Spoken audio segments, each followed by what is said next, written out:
गुरुजी का आवाज है, निकल ले जल्दी से। जल्दी आओ। तोर गुरु प्रेमी सोखा जिंदा माने ठीक बा।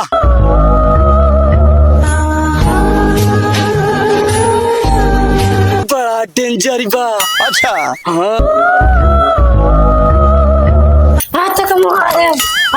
एक पहले मैं नाजी के सामने से हटा दे। अरे तो तोर मरद है रे। ये हमर मर्द नहीं दुश्मन हुए। एक हटाओ।